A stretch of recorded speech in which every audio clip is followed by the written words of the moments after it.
North Korea's vicious young dictator exploding with confidence tonight. His government's news anchor uses new, very aggressive language to project Kim Jong-un's threat.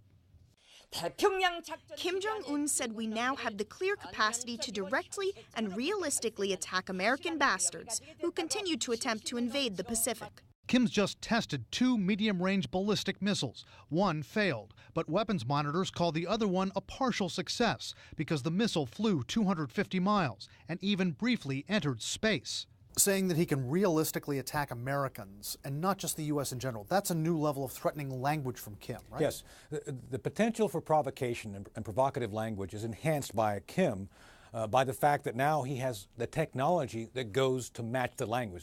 When Kim perfects the so-called Musadon missiles he just tested, experts say he'll be able to strike the Aleutian Islands in Alaska or U.S. military units on Guam. A U.S. intelligence official tells CNN tonight Kim's aggressive language, his celebration of this missile launch, underscores his regime's aspiration to be recognized as a nuclear power. Analysts say Kim also wants to fend off the threat he perceives from his principal enemies, who've just wrapped up a massive military exercise on his doorstep. He wants to deter America from even threatening to intervene. He wants to deter South Korea at the same time, obviously.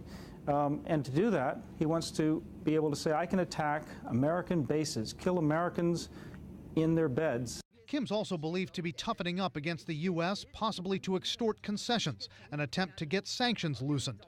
Although he's solidified his hold on power, analysts say if his economy gets squeezed too tightly, he won't be able to buy off North Korea's elites, and he could be threatened from within. But would this bold, impetuous young leader really provoke the Americans by striking them with a missile? Any real provocation where he fires one missile off that's with a real warhead does some damage, he'll be decimated. Pyongyang will become essentially a bowl of glass, and I think he knows that.